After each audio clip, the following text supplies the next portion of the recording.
Para falar deste mini curso, eu teria de falar um pouco, perdão, da minha trajetória. Este projeto, na verdade, enquadra-se numa pesquisa de que resultou a minha dissertação de mestrado, que teve início.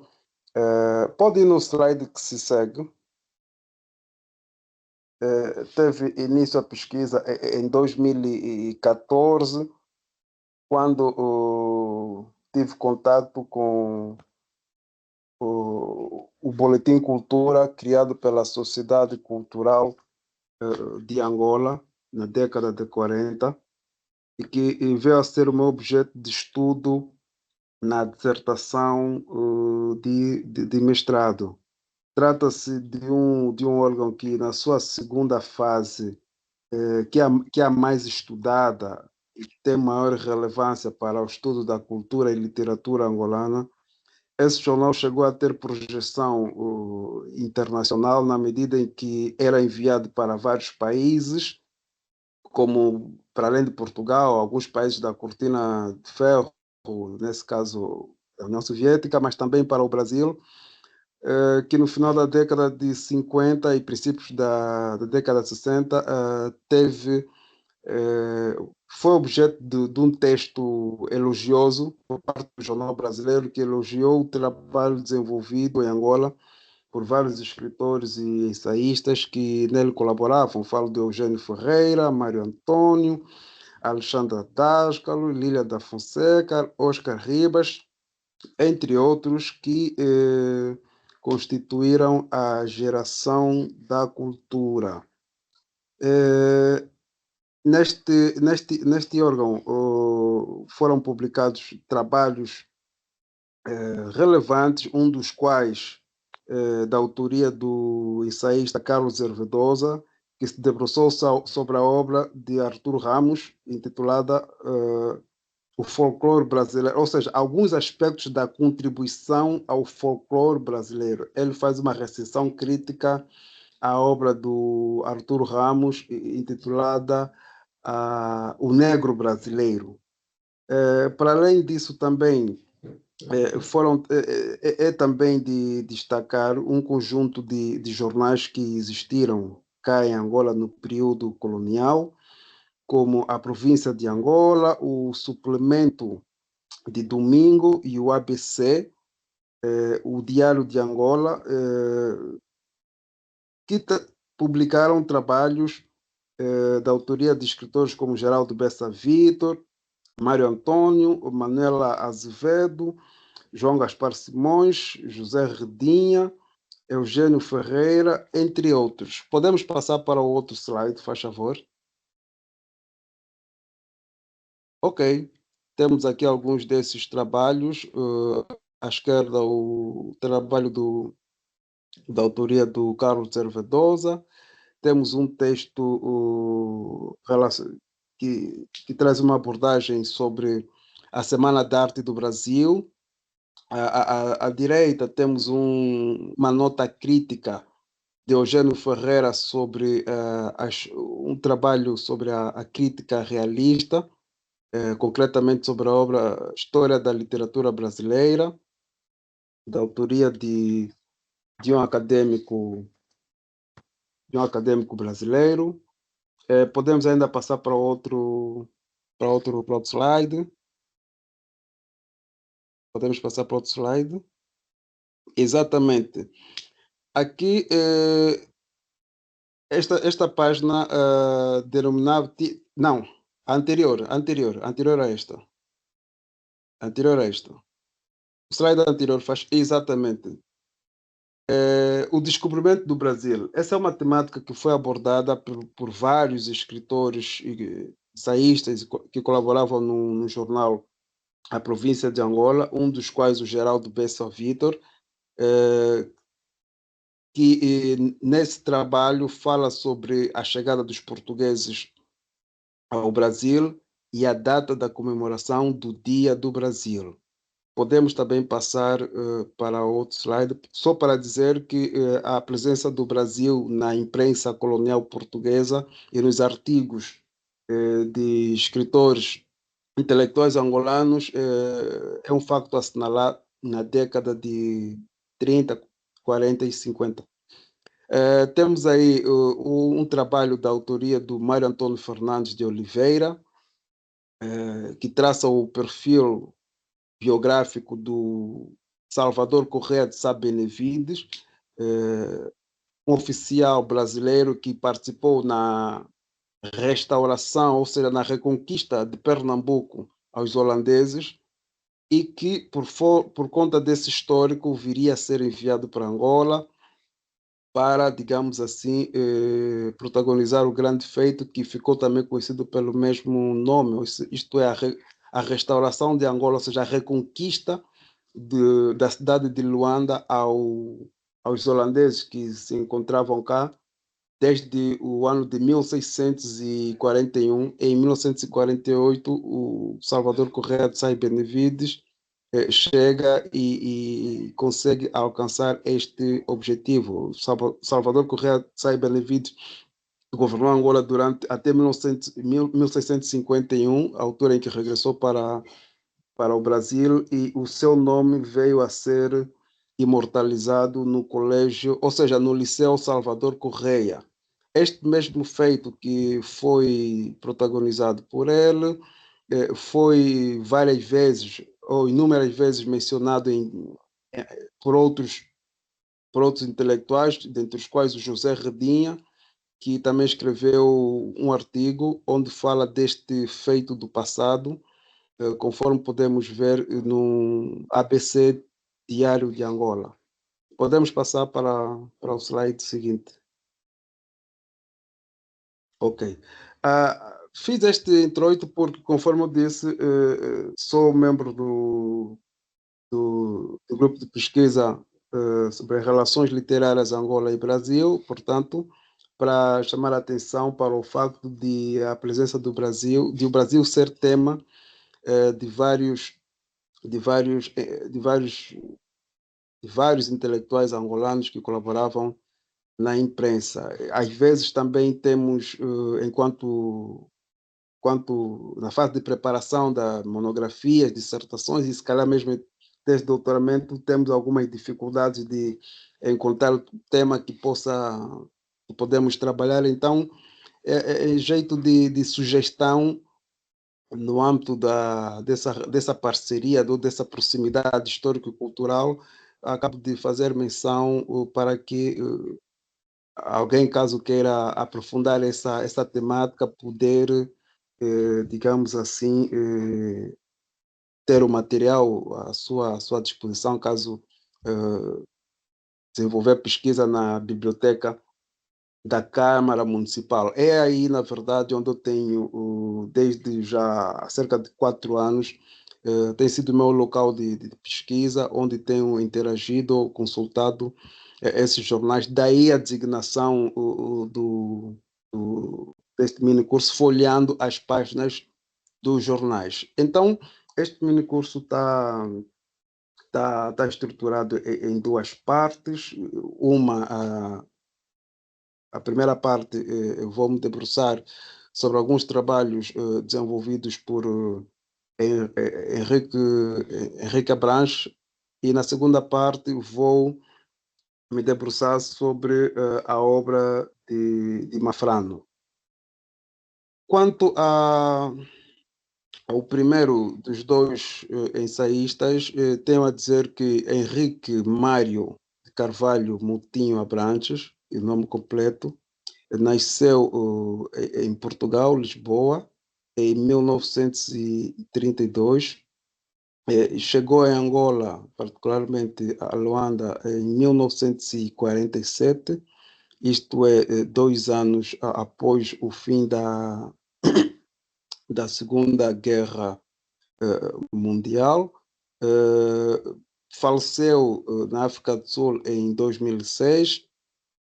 Teve formação primária e secundária feita em Lisboa, de onde regressou na década de 50, tendo vivido em Moçambique, atual cidade de Namibe, e também na cidade de Sá da Bandeira, atual cidade de Lubango, capital da Huila.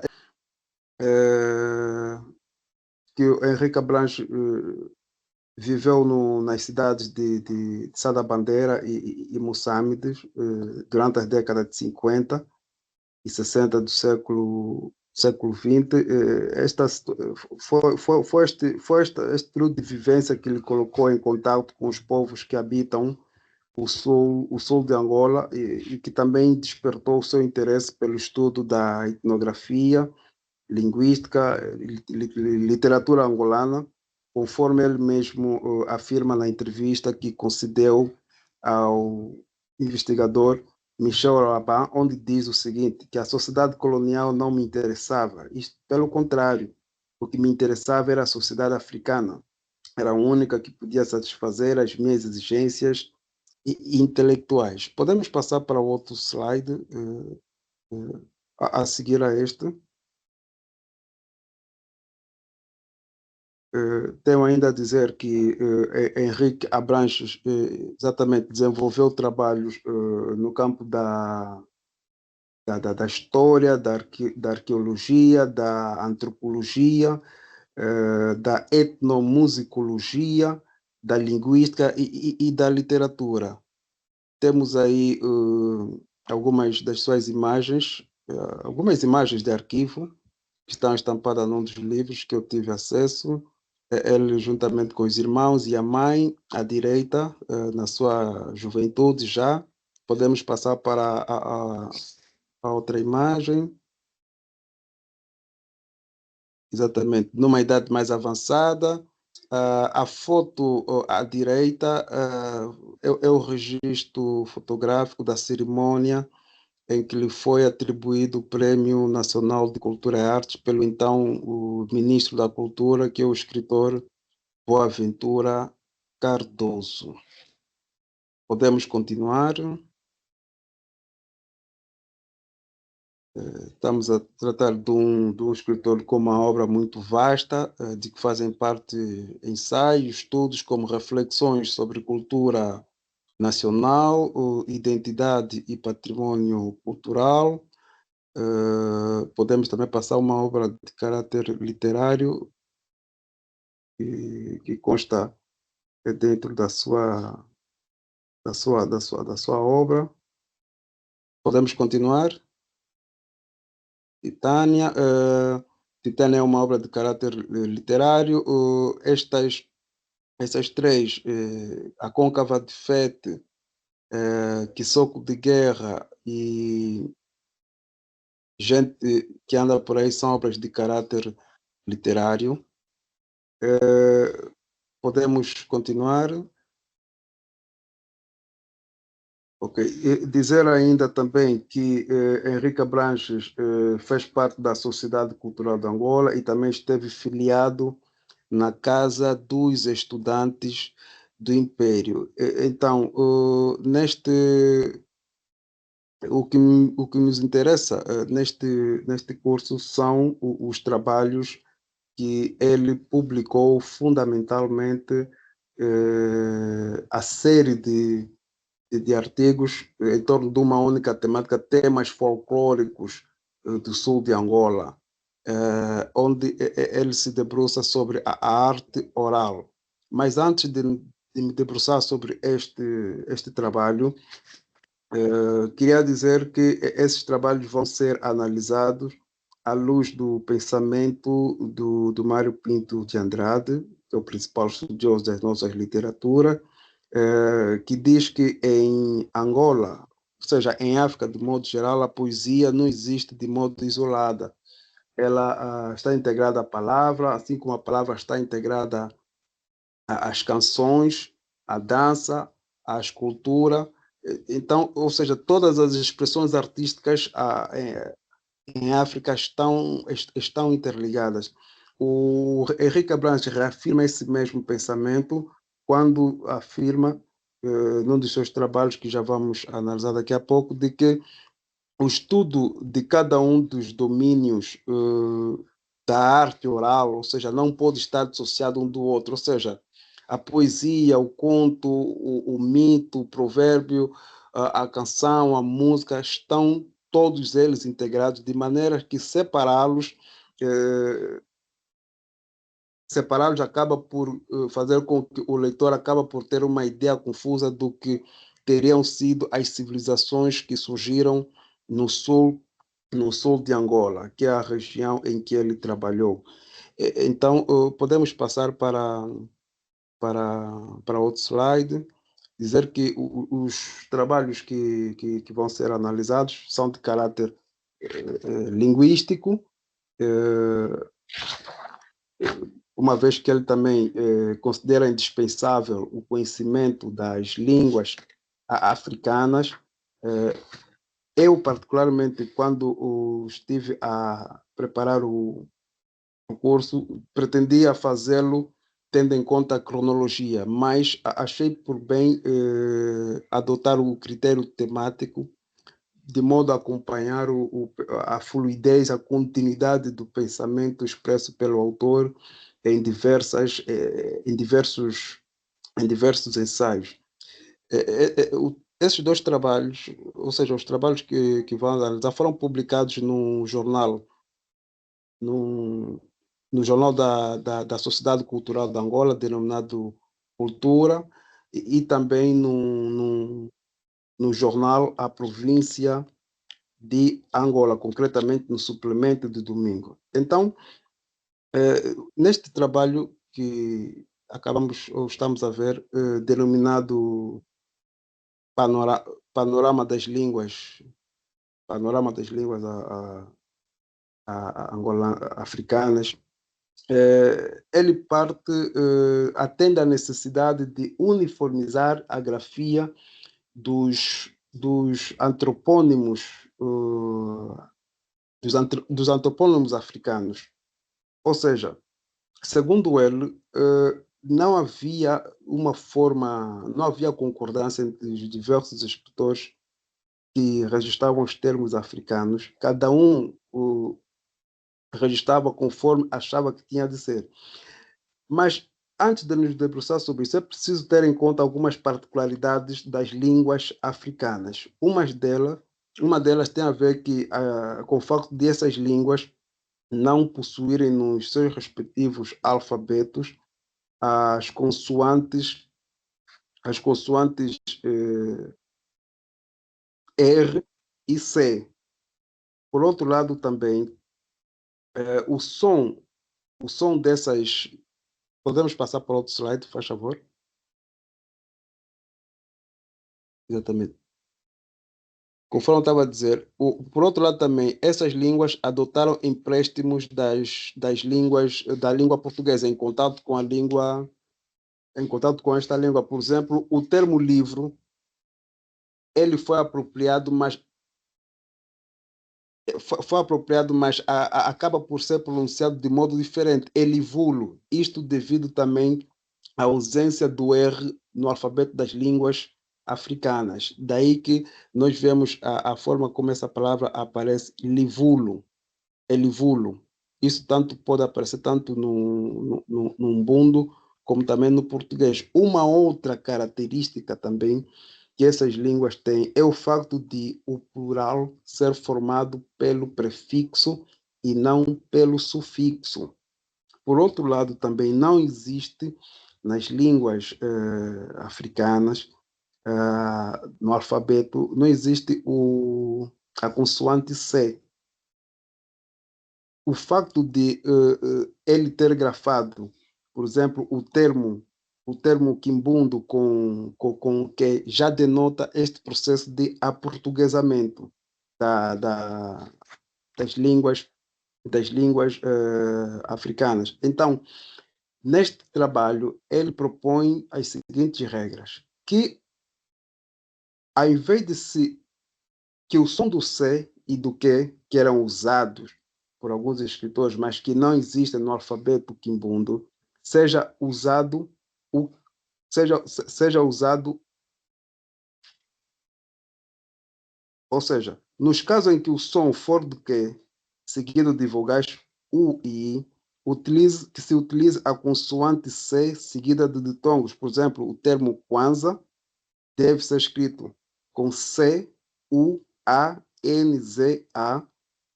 em detrimento do K-W-A-N-Z-U-A.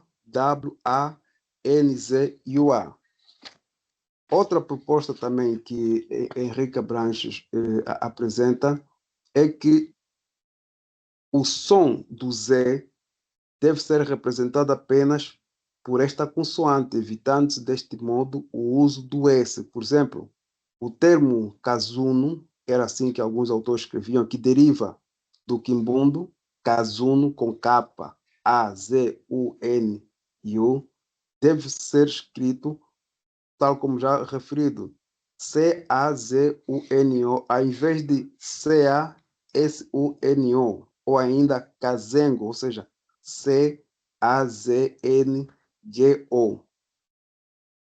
Agora, outro aspecto também que o Henrique Branche fala, menciona neste artigo, tem a ver com a semântica dos termos portugueses, que eles, por força do processo de ressignificação, acabaram por ter novos sentidos.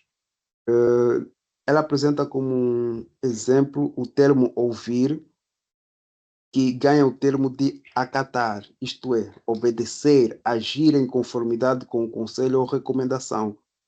Por exemplo, disse que quando se diz os filhos de agora não ouvem os pais, está-se a dizer que atualmente os filhos ignoram os pais, havendo assim choque de gerações. Outro exemplo ainda que continuamos a constatar tem a ver com o verbo dormir, que muitas vezes é usado para transmitir a ideia de passar a noite. Por exemplo, muitas vezes se diz a comida dormiu a noite no armário. Ou seja, o verbo dormir aqui transmite a ideia de que a comida permaneceu, ou seja, passou a noite no armário.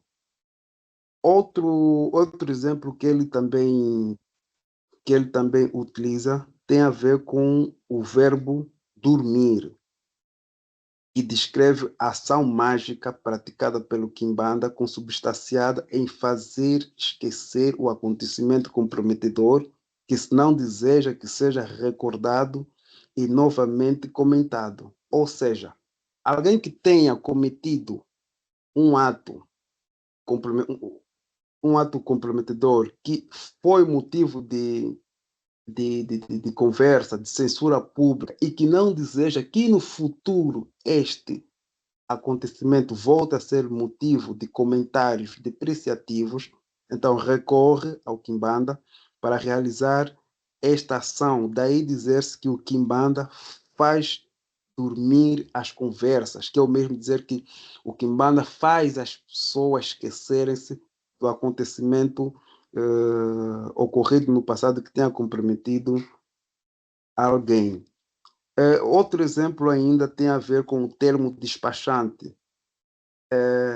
Esse adjetivo é utilizado para descrever uma ação também de caráter mágico-religioso, que nós denominamos mayombola, em que o iniciado nas artes mágicas aprisiona a alma da sua vítima e transfere ela para um outro mundo para trabalhar incessantemente em seu benefício na condição de escravo. Então, este ato de aprisionar a alma da vítima, escravizando-a espiritualmente, fazendo ela trabalhar no mundo das trevas em benefício do opressor, a pessoa que pratica esta ação recebe este nome despachante, ou seja, alguém que transfere a alma deste para um outro mundo. O termo, na verdade, é utilizado diante das crianças para ocultar o seu verdadeiro sentido. Então, podemos ainda podemos passar para outro slide, se não se importa. Ok. Um aspecto muito interessante que eu vejo neste trabalho é que, embora ele tenha se debruçado sobre as características, algumas particularidades das línguas africanas e particularmente do português em Angola, que apresenta características próprias decorrentes do ambiente e do espaço sociocultural. A Henrique Abrantes aqui fala da existência da escrita em Angola. Segundo ele, existiram vários sistemas gráficos, não só em Angola, como em diversas partes do continente africano.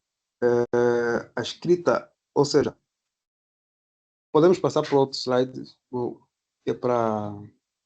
Exatamente. Eu, quando participei há tempos, uma das razões que me fez trazer essa temática, e sobre a qual o Mafrano também mais adiante se debruça, tem a ver com o curso da narrativa que foi apresentada no curso de Poéticas Avançado, ministrado pela professora Terezinha, e que se falava somente sobre a literatura oral. Na verdade, muitas vezes, quando se fala sobre a literatura oral em África, há a tendência um tanto quanto reducionista, de pensarmos de que a escrita foi introduzida em África pelos europeus no âmbito da missão civilizadora, mas na verdade vários autores já se debruçaram sobre isso. O próprio Mário Pinto de Andrade, já citado, chegou de falar do alto nível de desenvolvimento alcançado pelo continente africano na antiguidade, de que são prova disso os sistemas gráficos,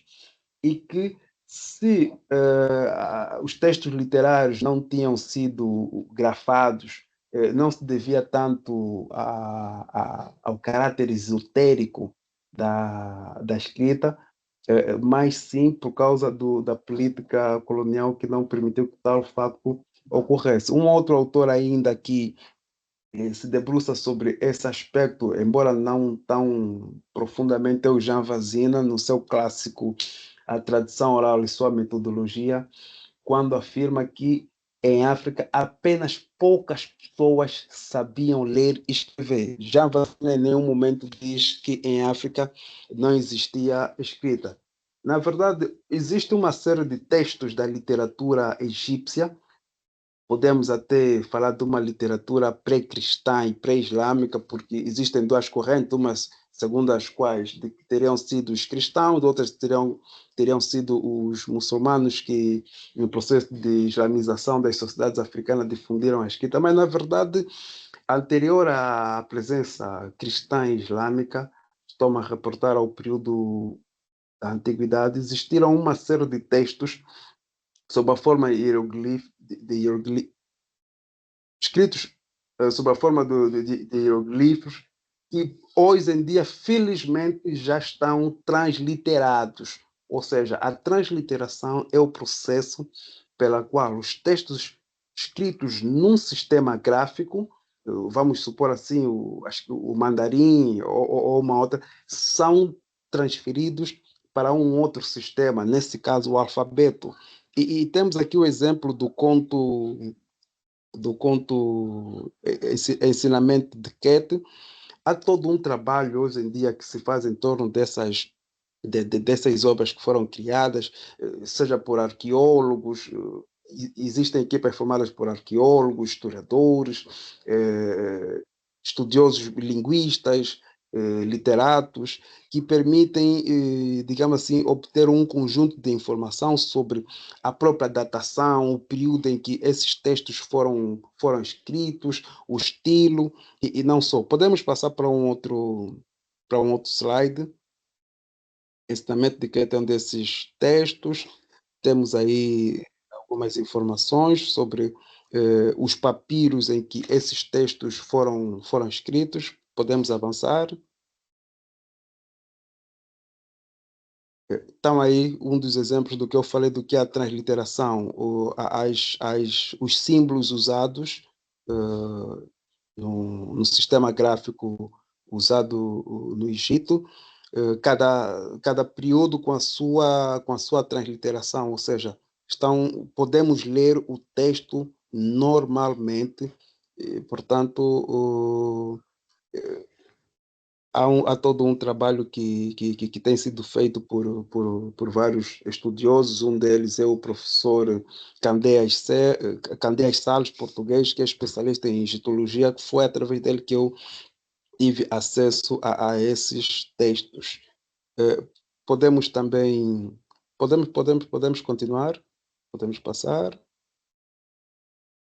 podemos, temos aí mais um outro texto, que é o conto do camponês eloquente, onde se fala do cultivo da palavra, mas também da função do escriba, que tinha por missão, e até hoje, a de registrar o laudo acusatório apresentado pelo queixoso, nesse caso, um camponês que tinha sido assaltado, expoliado dos seus bens, que apresenta a queixa ao procurador, e o procurador, por sua vez, envia o escriba para registrar, digamos assim, o laudo, ou seja, a queixa apresentada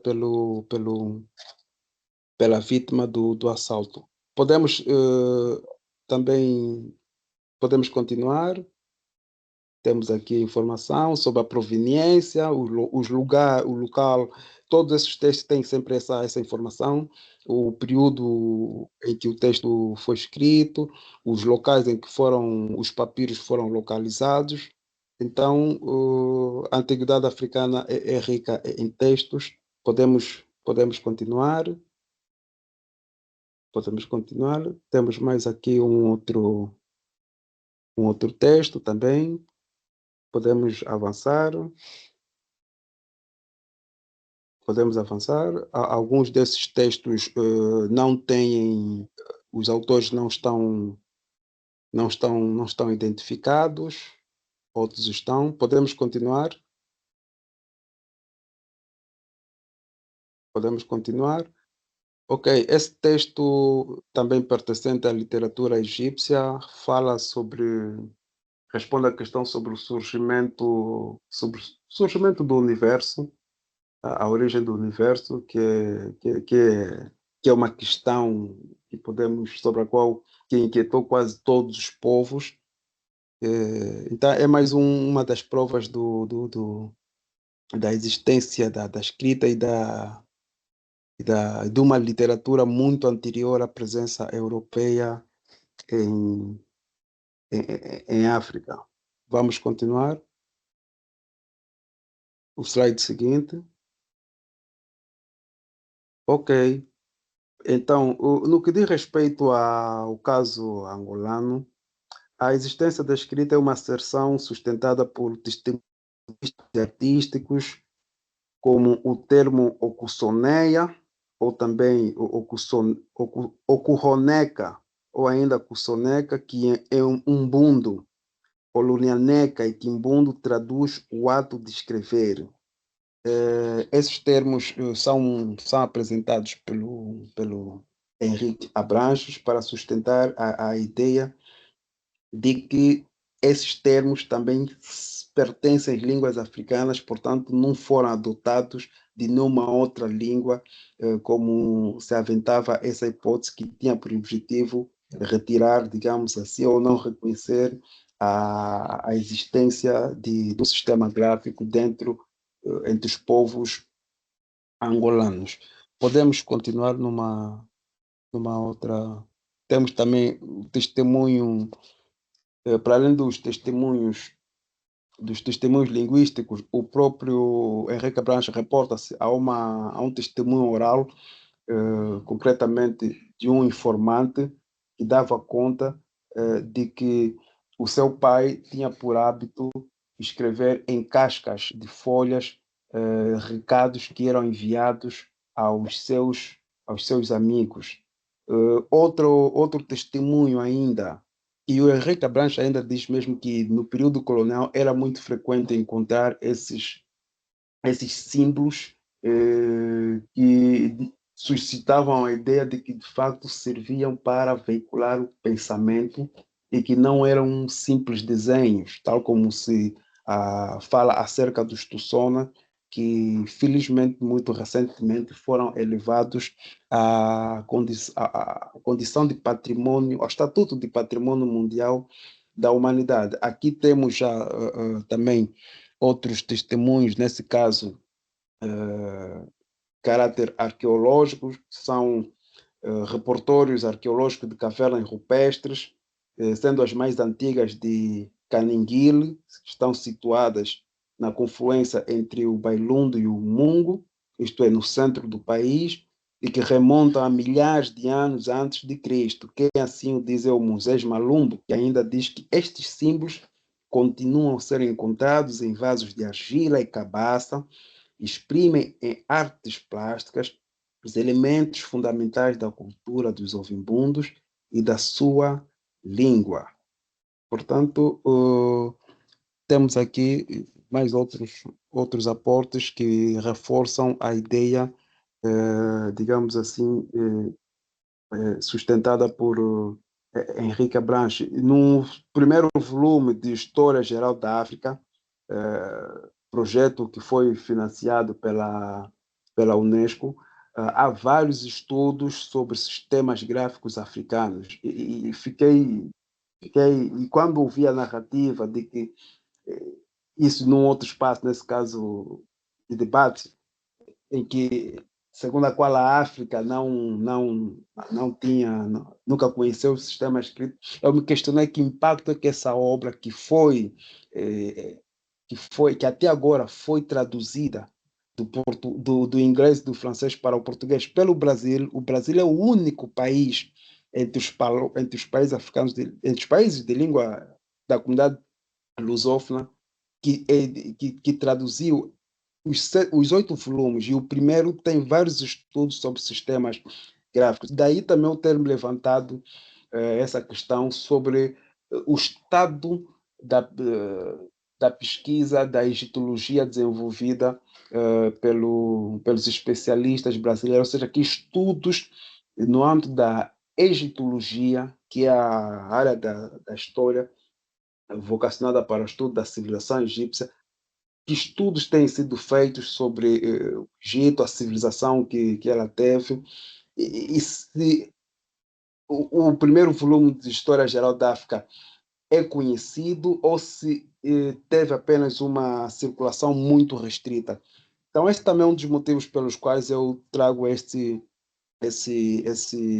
tema, para saber da parte dos colegas que estão a acompanhar esta apresentação. Podemos continuar? Ok.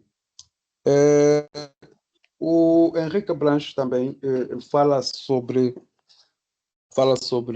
a língua, o teatro e a literatura. Segundo ele, também existiu um teatro africano. Segundo ele, o próprio narrador, a própria figura do narrador por si só é uma forma de teatro, porque o narrador não se limita unicamente a narrar com palavras, mas também ele age como um verdadeiro artista na medida em que ele faz o papel das personagens da história que ele próprio narra. Daí ele falar sobre esta figura do narrador, o seu papel durante a narrativa. Ele articula não somente a voz, como também as expressões faciais, como também a mímica, de modo a produzir um efeito teatral. E lembro-me de muito recentemente o escritor Boaventura Cardoso ter dito que isto é muito frequente entre nós angolanos, de maneiras que ele diz que quase todo mundo tem essa característica de produzir esse efeito teatral quando está a contar um facto, ou seja, quando contamos um facto, não nos limitamos apenas a falar, mas também procuramos imitar os gestos, o timbre, o modo de falar da personagem da história. Podemos passar para um outro slide. Ok, o português e o quimbundo na verdade, um trabalho também que se enquadra eh, no, no campo da linguística. Foi desenvolvido pelo Henrique Guerra, ou Henrique Abranches, onde ele, neste trabalho, acaba por falar da influência recíproca existente entre essas duas línguas. Podemos avançar para um outro slide.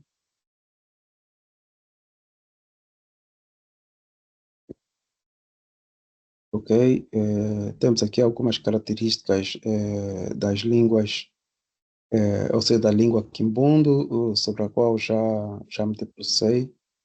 Podemos avançar.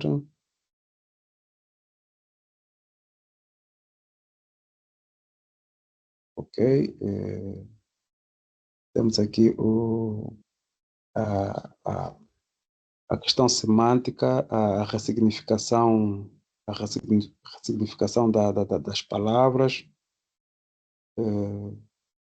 Podemos também, podemos avançar.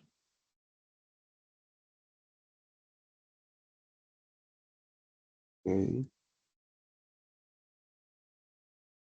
Ok, um aspecto a ter em conta é de que, embora o título deste artigo, o português e o quimbundo, dê a entender de que a abordagem se circunscreve apenas nestes dois idiomas, o certo é que ele também inclui termos oriundos de outras línguas, como é o caso do Umbundo.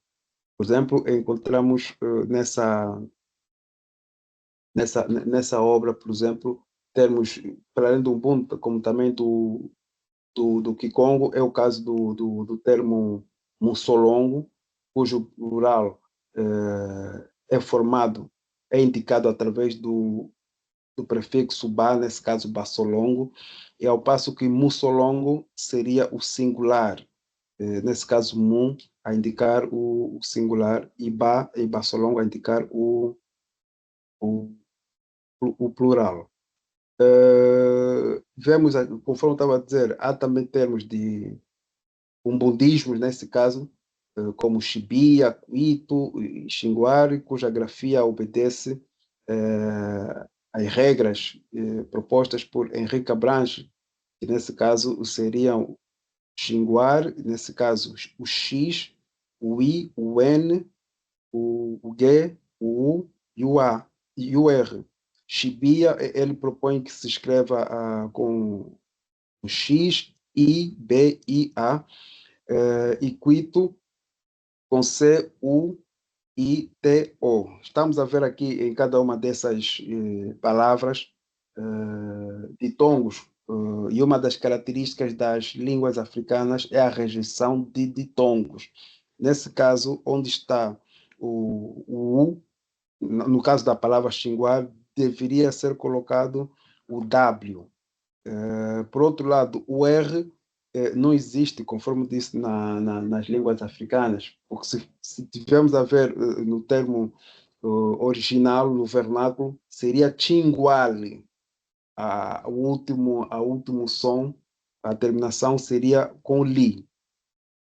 Na verdade, esses três termos fazem parte de uma língua que, Umbundo, e é falada no centro e no sul da Angola. O Recabães considera uma língua franca que muito se propagou por conta do comércio desenvolvido pelos Vimbundo.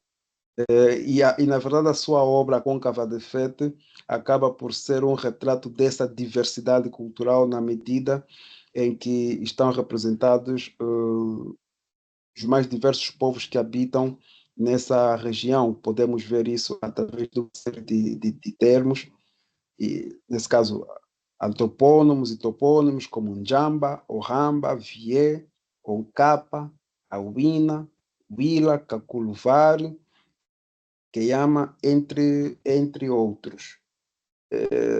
Essa obra, conforme eu disse, que tem como substrato a literatura oral dos povos que habitam o sul do país, nomeadamente os Vimbundo, os Vacuanhama, os Vananguela, os Vananheca, entre outros.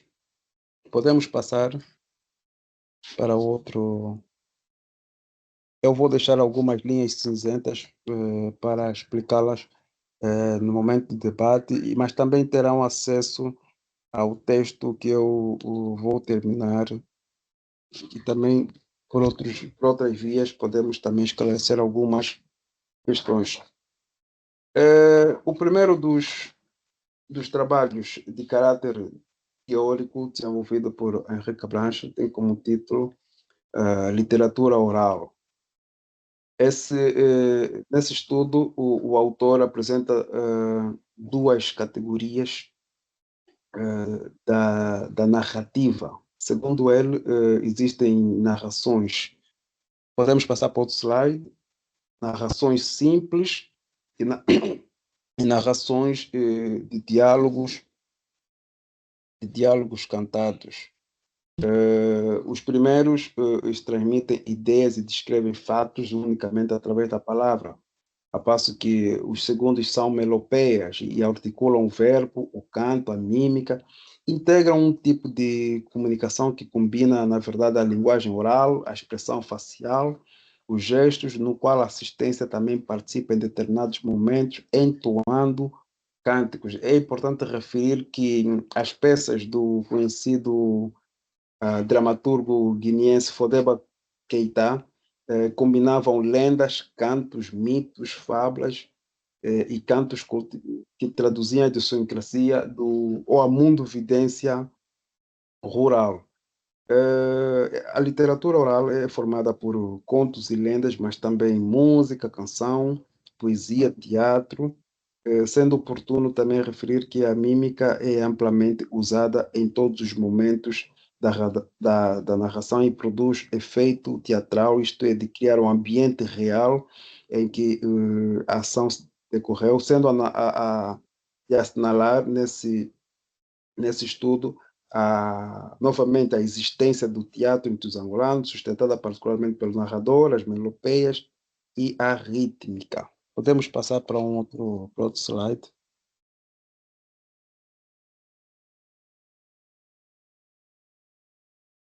Ok. Temos aqui alguns aspectos já mencionados. Há aqui o conto em que ele patimana de uma personagem que enfrenta a oposição dos pais. Aquele Catemana, na verdade, traduz-se por corcunda, devido à condição em que ele nasceu, os pais consideravam que ele não poderia, digamos assim, unir-se a alguém. Felizmente, era um jovem belo, desejado pelas moças, e escolheu uma delas que era doente e que acabou por ser curada da sarna de que padecia. Os pais inconformados amaldiçoaram o casal que, oh, quando se deparou com um animal que esteve diante deles, acabou por morrer ambos abraçados. Aqui, esse conto coloca em destaque o poder da palavra na transmissão da maldição, que, no caso, se concretiza através da morte do casal. Podemos passar?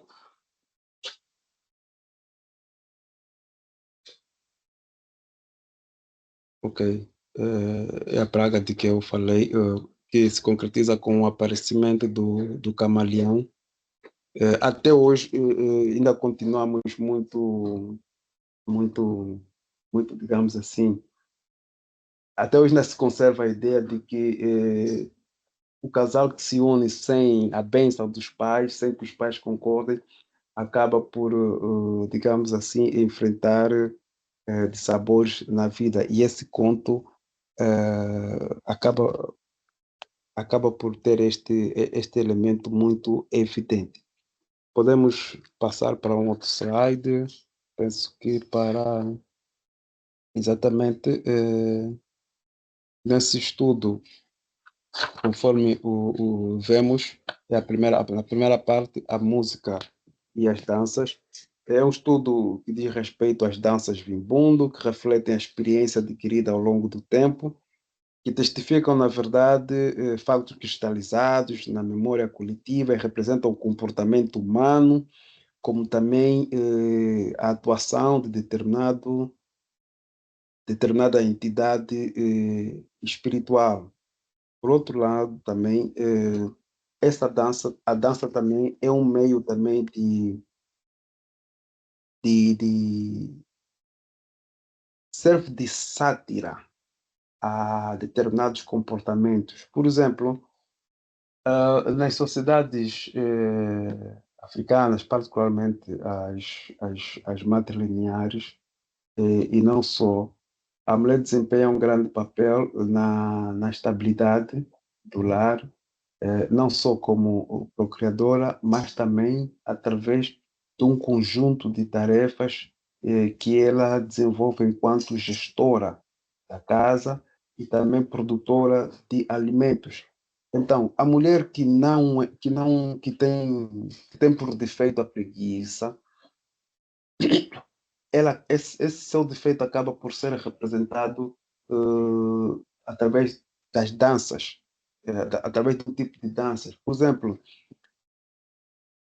o homem, por exemplo, que faz o papel de ator, que representa esse tipo de comportamento, quando é o homem a representar esse tipo de comportamento, ele tende a exagerar na crítica, porque imita o comportamento da mulher, mas vai muito mais além. Por exemplo, pode representar uma mulher que está na lavra, coloca muito vagarosamente as sementes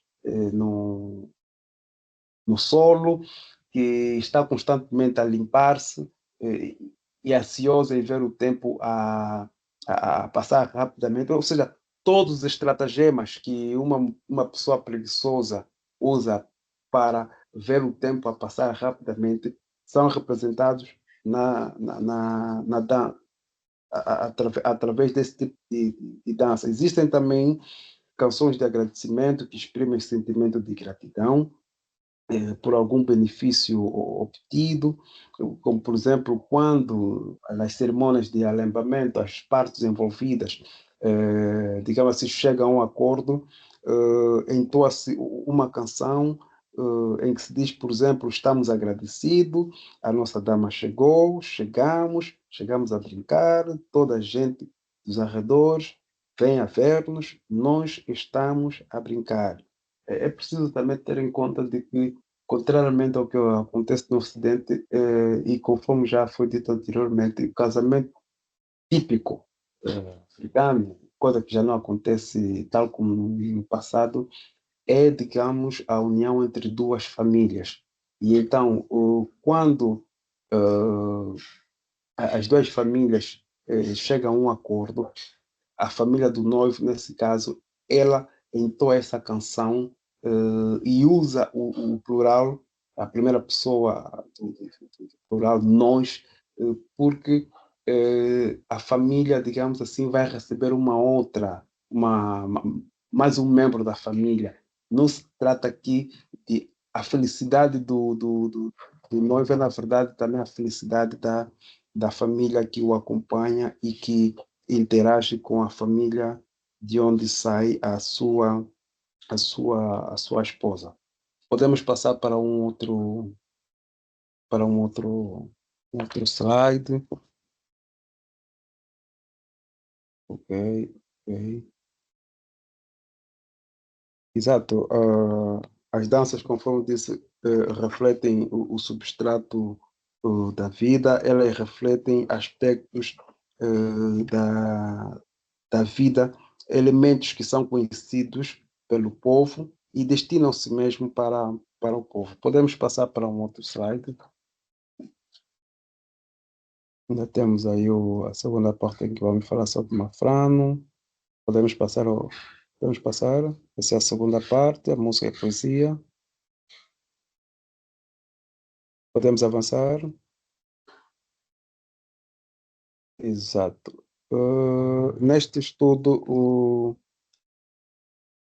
Henrique Abranches fala dos dois gêneros musicais existem no sul de Angola, que é a melopeia e a canção. A melopeia, segundo ele, serve apenas de passatempo, pode ser também para exteriorizar o ritmo, é uma forma de coordenar os trabalhos, dar repouso, ou uma base de poesia, pode ser também a base de um pensamento poético, é uma criação popular que resulta da experiência musical do povo e através da qual são abordados vários ou temas diversos do cotidiano, que, no entanto, muitas vezes não incluem a religião. Por sua vez, a música é uma atividade dos sentidos, praticada por muitas horas, de modo que, por força desta realidade, a sua evolução estagnou no ponto em que se manifesta sob a forma de melopeia. Na verdade, a melopeia tem um sentido, um significado menos artístico, porque serve apenas de complemento de um cântico de que faz parte a narrativa. Podemos continuar? Oh, ok.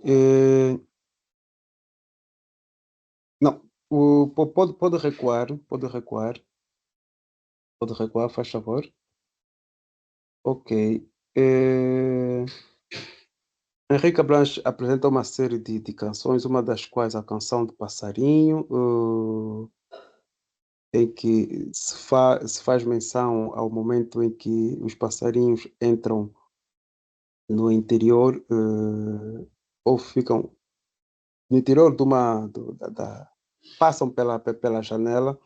Na verdade, esse é o momento em que o artista, registrado pelo artista, que diariamente assistia ao cântico dos pássaros que estavam por cima da árvore, entoando canções. Entoando canções não, mas digamos assim, emitindo sons e que a dado momento desciam para a sua janela. Então é um momento em que ele registra esta canção do passarinho. Um outro aspecto também que o Henrique Abranches fala quando se refere à poesia, mas a poesia negra, esse termo tá muito relacionado surge, na verdade, nos Estados Unidos, é que ela diz que essa poesia ela também acaba por refletir o estado de espírito decorrente da escravidão que retirou violentamente o africano, particularmente o angolano de Angola, e o transportou como mercadoria, mão de obra, para a América, particularmente o Brasil. Então, a nostalgia, a saudade decorrente dessa separação é um dos temas que esta, esta poesia reflete. Segundo ele, foi neste período da escravatura que se entranhou na sensibilidade do negro esta noção tétrica esmagadora da distância que ficou marcada no folclore americano que viria a ser povoado por angolanos. Segundo a Rica Blanche fala da memória cultural que se manifesta no folclore brasileiro através do baião brasileiro, também faz menção aos cantos espirituais americanos, que refletem também a nostalgia da distância e da separação. Podemos passar para outro slide. Queria dizer que neste ponto aqui também, podemos passar para um outro slide. Encontramos também, recua só, faz favor, encontramos também eh, um, há um momento em que de diálogo que se estabelece entre Henrique Abranches e Gilberto Freire, que em Casa Grande e Sanzala faz menção a esse aspecto quando diz que onde quer que os negros estivessem, independentemente do trabalho que eles estivessem a fazer, os negros trabalharam sempre cantando. No entanto, não foi só de alegria que foi feita a vida do negro, mas também de melancolia e de tristeza, de tal maneira que muitos deles não suportaram a saudade, de tanta melancolia, uns enforcaram-se e outros ficaram como transtornados. Fala também da herança cultural angolana, que se manifestou ainda na América durante esse período, em que foi levado um instrumento denominado Mbelum-Bumba, que em Cuba ficou conhecido como um burumbumba. Trata-se, na verdade, de um instrumento típico dos pastores Valhaneca, se caracteriza por ser um arco monocórdico, de tamanho inferior a meio metro de comprimento. Eu estive a ver alguma informação que dá conta de um instrumento berimbau que existe no Brasil e que, segundo a informação disponível na internet, tem origem angolana, mas não sei se está-se a referir realmente a esse instrumento típico dos nhanecas ou a um outro instrumento. Podemos passar para um outro slide.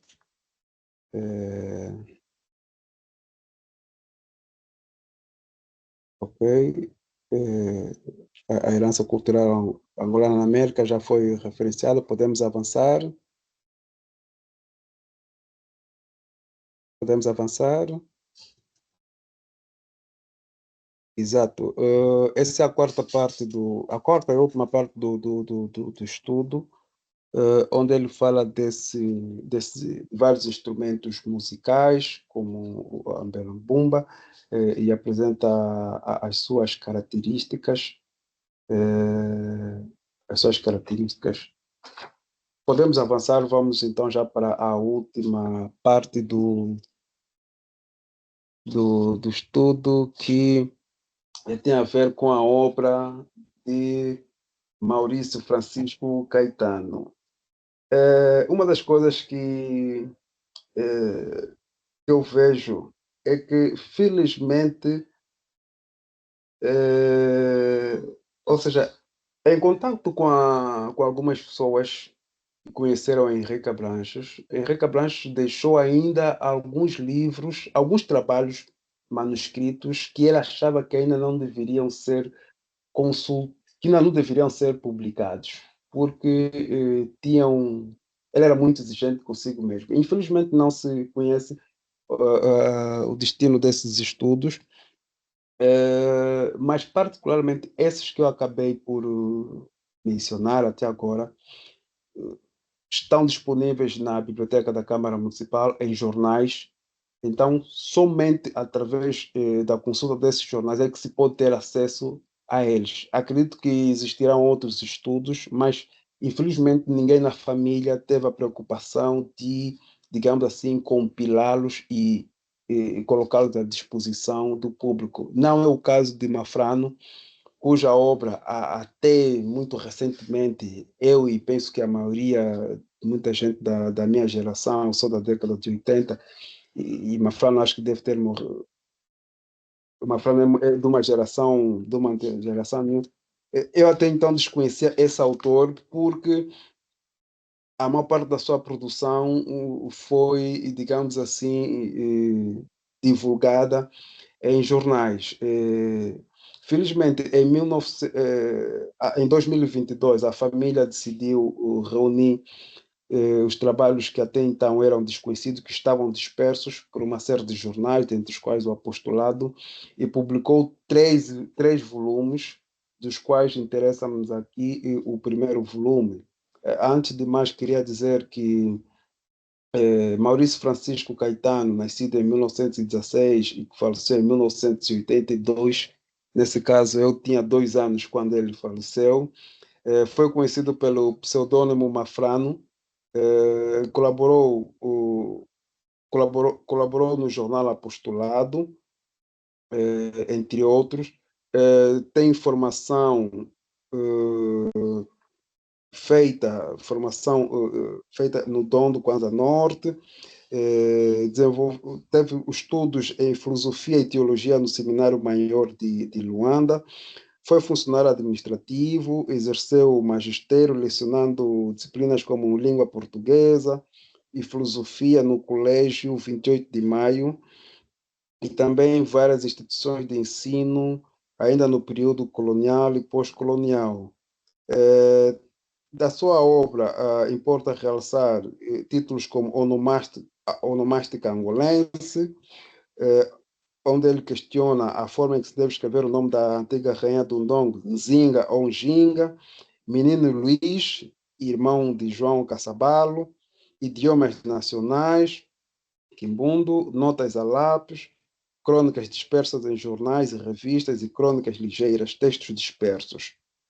Então, conforme a família está presente e poderá dar alguns subsídios e corrigir alguns aspectos que eventualmente eu não domino, interessa-me aqui o primeiro dos três volumes, onde o autor, no 10º capítulo, desenvolve o tema, uma reflexão em torno da literatura oral.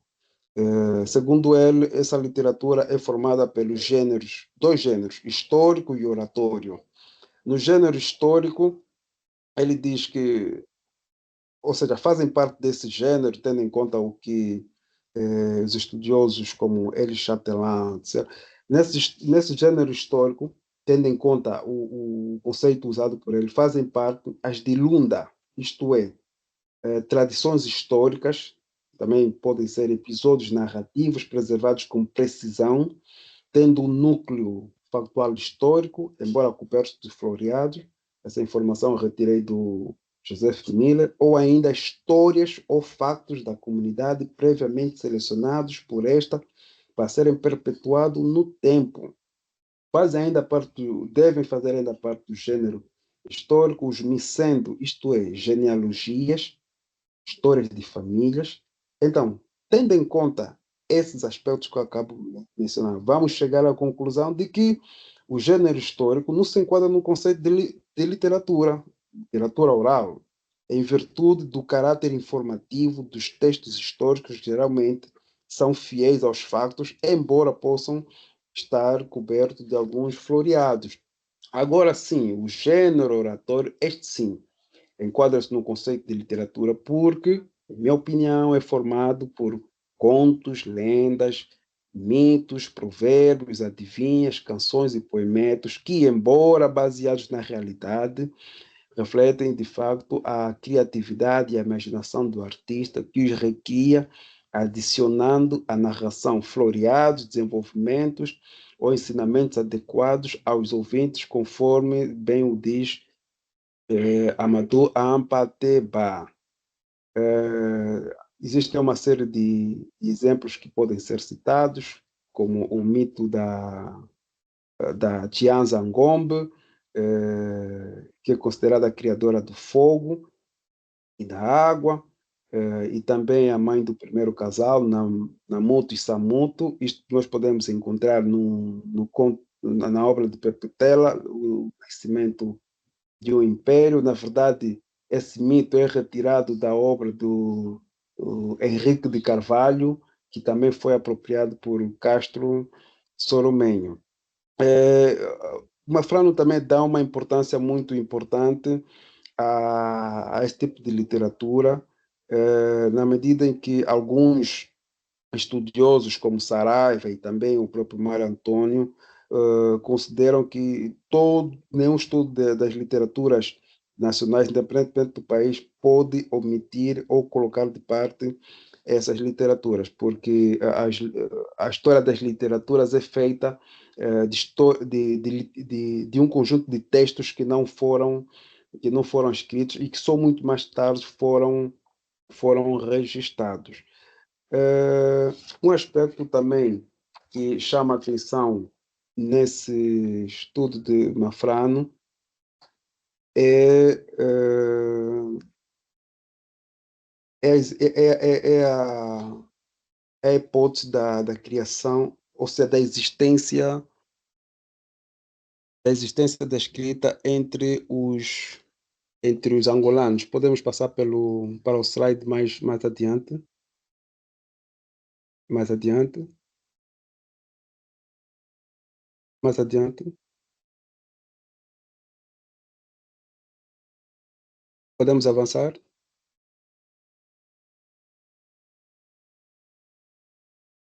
Podemos avançar?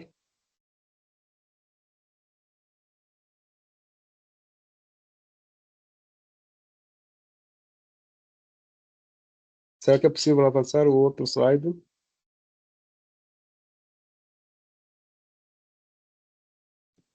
Sim, podemos. Sim, ok. Vou aguardar. Sim, podemos. Sim, pode avançar o outro slide.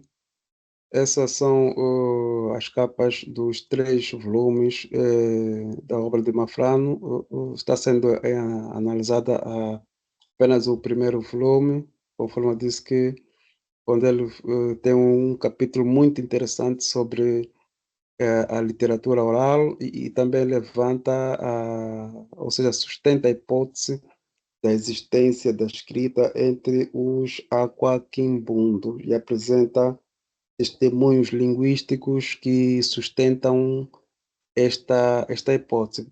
Eu estou a aguardar que possamos transitar para o outro slide. Já estamos mesmo a terminar.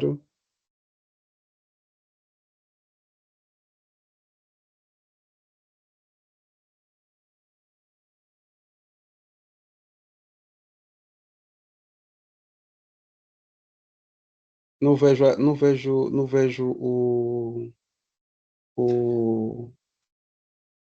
o slide.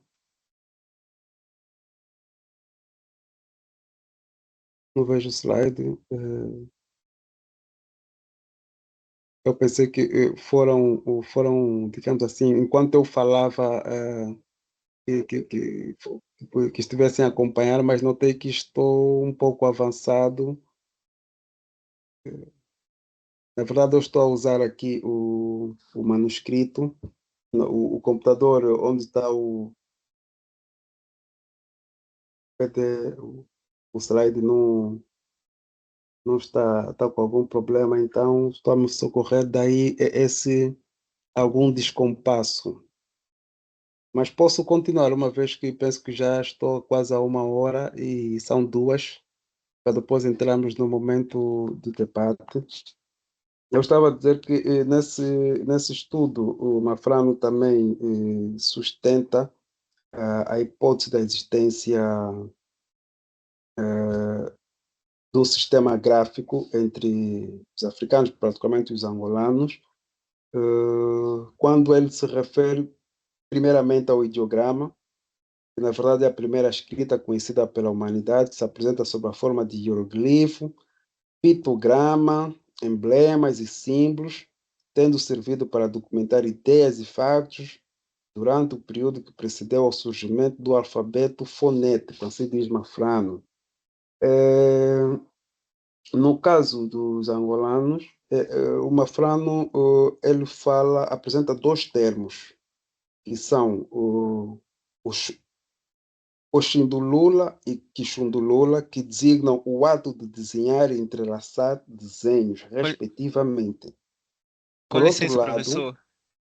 sim, A ligação cai. Eu acabei caindo da ligação por um problema da internet aqui na faculdade, mas eu já sim, vou apresentar a tela de novo, tá bom?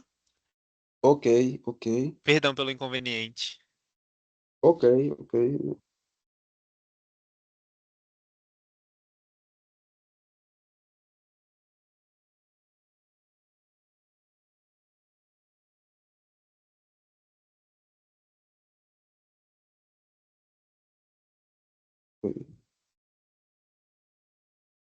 Bem, para quebrar o silêncio, eu aproveitaria dizer que quando o Henrique Abranches se debruçou sobre essa questão das línguas, no estudo, na reflexão dele há uma contradição, porque se por um lado ele fala da existência da escrita sustentada por testemunhos linguísticos, como os termos Cussoneca e Cussonea, e não só, todos têm a mesma raiz.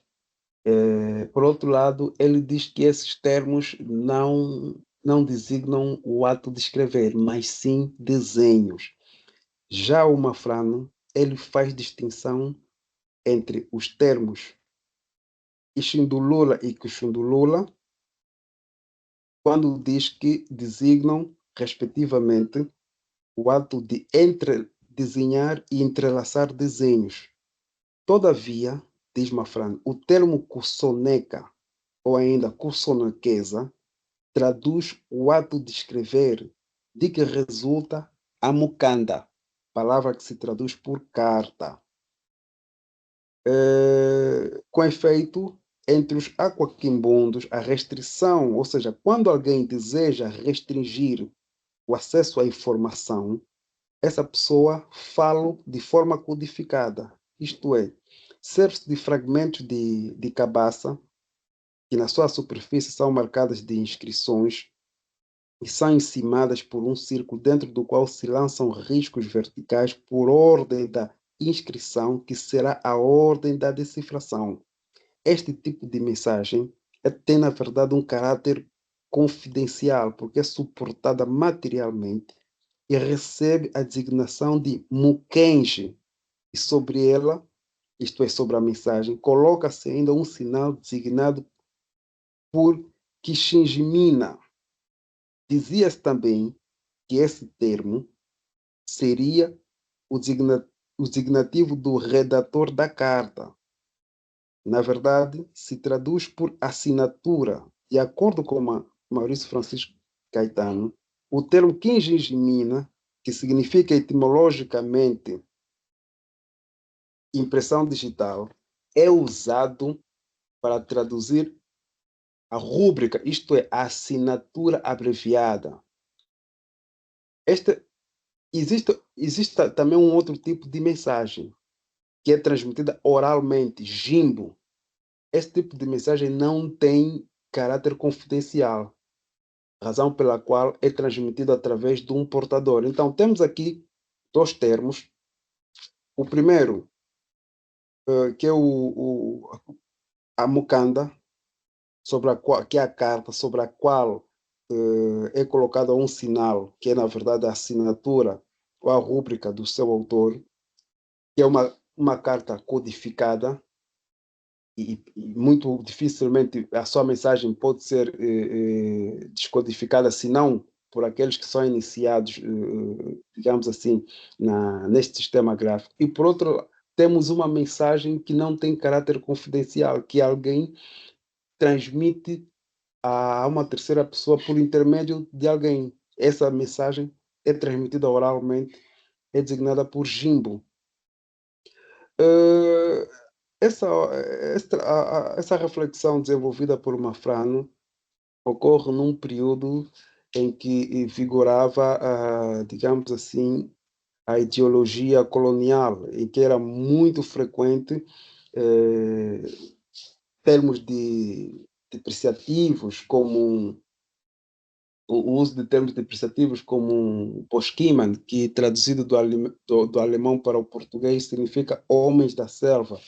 É curioso que um autor que tenha refletido em torno da cultura angolana, Kimbundu em particular, e fê-lo de modo a dignificá-lo, inconscientemente, e não foi o único, inconscientemente apropria-se também de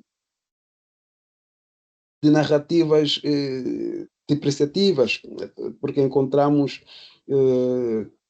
na sua reflexão expresso o pensamento, a ideia de línguas cultas e selvagem puro, que nesse caso seriam referências às línguas que não teriam criado sistemas gráficos, o que contradiz a tese sobre a existência dos mesmos em África.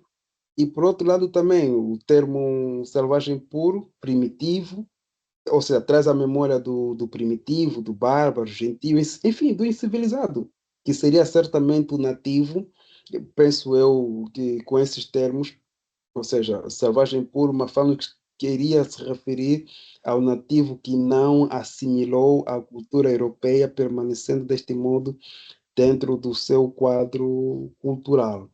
Apesar dessas contradições, a obra não deixa de ser relevante e digna de estudo. Então, eu termino a minha apresentação e coloco-me à disposição de todos quanto queiram ter alguns esclarecimentos sobre algumas questões que não foram suficientemente abordadas durante a minha fala. Muito obrigado pela atenção. Alô? Alô, boa noite. Sim, estou a ouvir.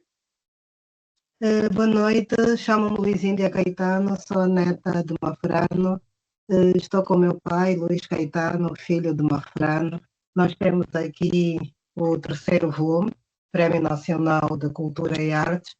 E informamos também que no dia 18 iremos apresentar o volume 3 da obra em Santo Tomé e em outubro o terceiro volume em Cabo Verde. Em nome da família, gostaria de agradecer ao mini curso feito pelo senhor professor, historiador João Gola Trindade. É um gesto muito nobre, que muito nos orgulha. Acho que podemos passar já para o momento do debate, em que deve ser dada a palavra a outros participantes. Já alguém interveio, então eu acho que deve ser dada a palavra aos participantes. Ok. Caso alguém tenha alguma pergunta, se manifeste, por favor.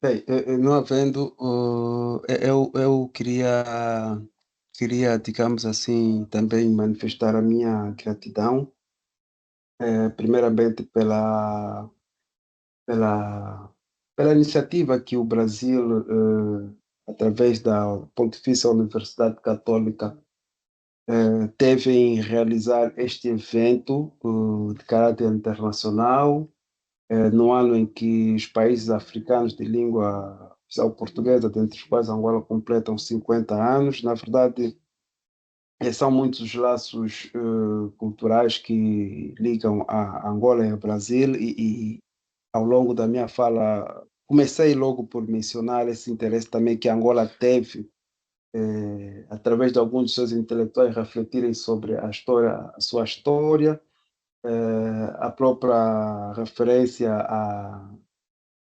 à herança cultural angolana levada ao Brasil durante o período da escravatura, feita pelo Rei Cabral, como também pelo próprio Gilberto Freire.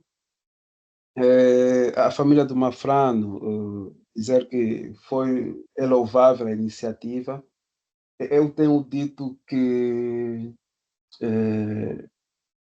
quando me refiro à minha formação em História, porque terminei muito recentemente o mestrado em Literaturas em língua portuguesa, mas quando me refiro ao meu curso de História, eu tenho dito que o primeiro ano foi o mais importante dos quatro que eu tive, porque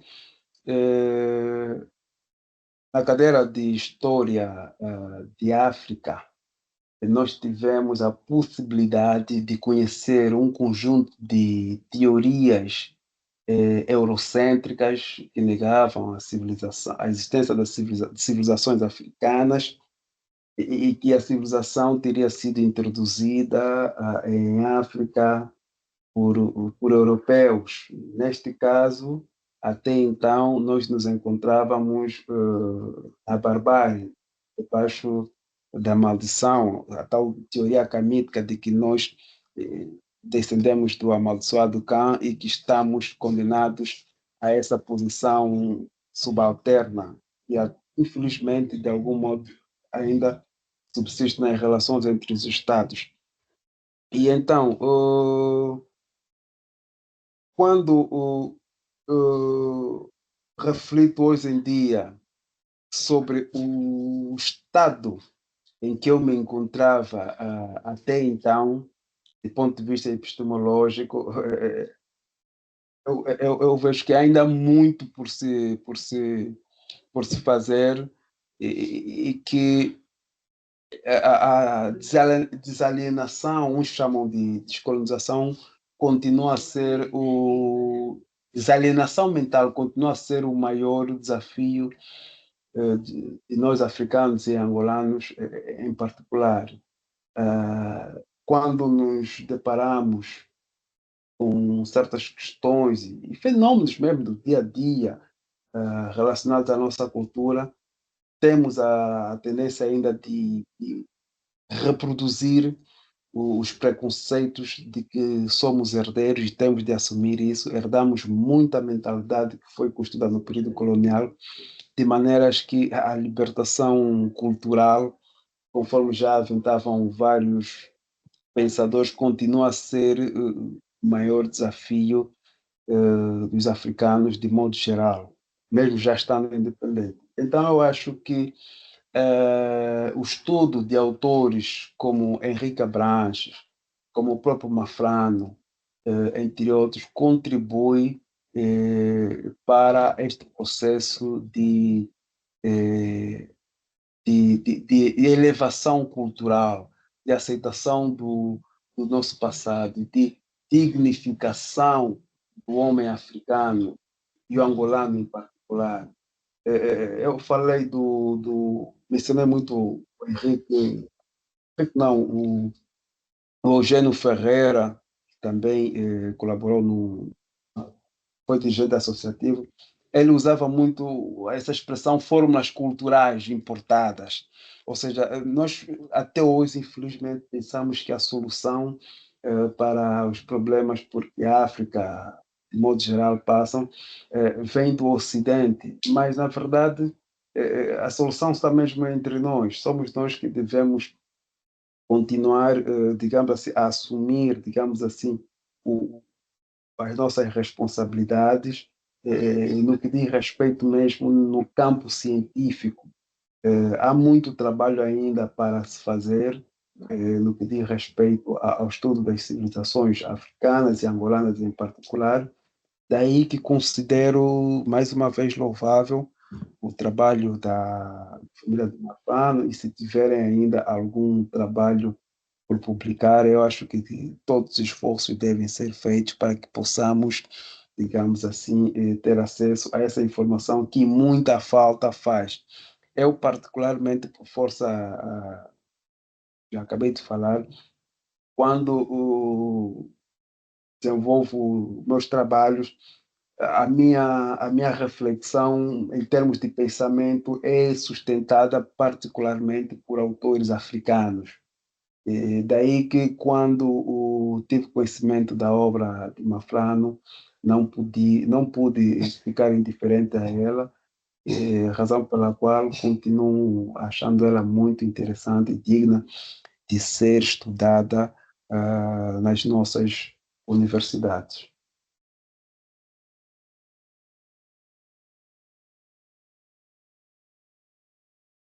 Eu estou mesmo aqui na condição de ouvinte, né? Pelo fato de as pesquisas em jornais me interessarem particularmente, né? Um tipo de arquivo que eu pesquisei no meu mestrado, na minha pós-graduação, né? Inicial, depois no mestrado e no doutorado eu persisto, né? Pesquisando jornais, né? Fazendo essa associação entre literatura e história e imprensa, né, que nos diz tanto. E foi muito produtivo assistir à exposição do senhor, tá? E deu para compreender, sim, deu para a gente aproveitar muito. Muito obrigada pela sua contribuição aos nossos estudos. Ok, ok. Na verdade, pelo que eu vejo aqui em Angola, esse tipo de estudos baseados em material de arquivo, sem pretensão nenhuma de enriquecer-me, mas eu vejo que é raro, para não dizer, para não dizer mesmo inexistente, porque cada vez mais se vai menos às bibliotecas e aos arquivos. Então, quando estudamos literatura, o estudo é baseado fundamentalmente em obras, ou então ao nível de estudos em livros publicados no formato habitual ou também no formato digital. compara- comparativamente a Portugal, onde também há digamos assim, algum desinvestimento, se pode dizer, mas ainda assim, Portugal está muito melhor, porque, por exemplo, a revista Vértice, uma revista literária portuguesa, que foi fundada no início do século XX, por aí em 1910, tem praticamente todas as edições digitalizadas. Todas elas estão digitalizadas. Mais de 200 edições estão digitalizadas. Podemos acessá-las facilmente pela internet e vamos encontrar aí o material que se deseja. Em Angola, infelizmente, e já tive a oportunidade de partilhar isto no período da tarde, quando apresentei a minha comunicação.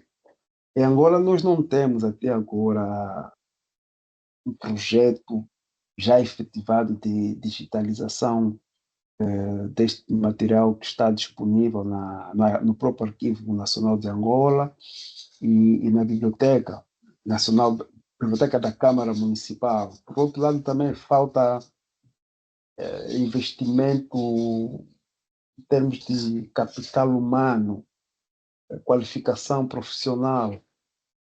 Na Biblioteca da Câmara Municipal, que é a sede do governo provincial, eu tenho tido a possibilidade de ir para lá 3 ou 4 vezes por mês. Há jornais que estão deteriorados e nós, quando estudamos a literatura angolana e as literaturas africanas de língua portuguesa, de modo geral, um dos primeiros capítulos tem a ver com a imprensa, porque a imprensa simboliza este período de modernização das literaturas que até então circulavam sob a forma oral. Então, a informação que eu recebo dos funcionários da Biblioteca da Câmara Municipal é que os jornais, por exemplo, do século XIX estão praticamente destruídos. Tem material muito, mas extremamente importante. Inclusive os jornais do século XX, como a província de Angola, muitos deles já se encontram num estado mesmo de deterioração muito avançado. Então, daqui a um tempo, corremos esse risco se não houver um projeto de digitalização, conservação desse acervo. Podemos ficar mesmo privados de muito material que até agora não foi objeto de estudo dos especialistas, por desconhecimento e também pelo predomínio do livro como a preferência nos estudos da literatura angolana. Não só da literatura, vamos encontrar também trabalhos de caráter linguístico da autoria de Assis Júnior, para além do dicionário de língua quimbundo, escreveu vários artigos sobre esta língua. Esses ensaios do Geraldo Bessa Vitor e de outros colaboradores sobre a história do Brasil são desconhecidos, acredito eu, porque eu, quando estudei história, nunca tive conhecimento de material, de material desse tipo. A própria presença do Gilberto Freire aqui em Angola, que Gilberto Freire teve como discípulo Mário Antônio, foi noticiada pela imprensa. Há muito, mas há muito, mas muito material que eu encontro para ser sincero, sempre que vou folheando as páginas dos jornais, vou me sentindo, por vezes, cansado, porque vou com o objetivo de encontrar material de um determinado autor, mas a minha atenção é desviada para outros materiais que eu desconhecia e que acabo também por recolher. Então, eu acho que é um trabalho que deveria ser feito por uma equipa de especialistas. Deviam ser criadas linhas de pesquisas para desenvolver estudos sobre temas específicos. Mas o risco, a minha maior preocupação é mesmo o risco que esse material corre de ser destruído por força do tempo. Felizmente, não sei a Igreja Católica se tem isso, mas pelo menos a família de Mafrano, e aqui volto novamente a dizer, despertou neste sentido de recolher nos arquivos e colocar em livro muito material que nós desconhecíamos enquanto estudantes e pesquisadores. Na verdade, é de facto muito difícil haver estudos mesmo onde, digamos assim, a abordagem teórica é suportada por material disponível na, na, na, na imprensa. Na verdade, muitos desses materiais, e já eu disse também, não foram, muitos desses trabalhos não foram reunidos em livros. Uns foram reunidos em livros. O professor Pires Laranjeira, que é uma referência no estudo das nossas literaturas, ele colaborou, inclusive, no jornal, no ABC, Diário de Angola, e tem em mente, ou está a preparar um livro que vai reunir os trabalhos que ele publicou na imprensa enquanto esteve aqui em Angola. O Laranjeira cumpriu o serviço militar e durante esteve, enquanto esteve cá, produziu trabalhos que, segundo ele, vão ser reunidos em livro, tal como fez também o malogrado Alfredo Margarido, no seu livro intitulado Estudos sobre Literatura das Nações Africanas de língua portuguesa. Um livro formado por trabalhos publicados na imprensa, ainda antes da independência das então colônias portuguesas. É uma obra fundamental que vale a pena ler.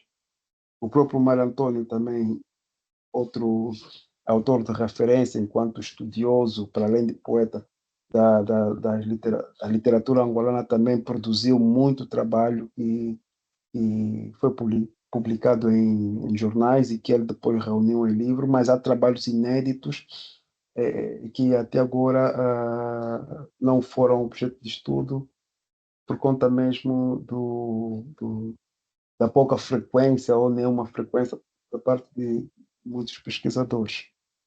Então eram essas as últimas palavras, no sentido de ainda haver muito material, sempre que vou folheando as páginas, vou me deparando com uma série de trabalhos inéditos e devem ser objeto de estudo. Muito obrigado pela atenção.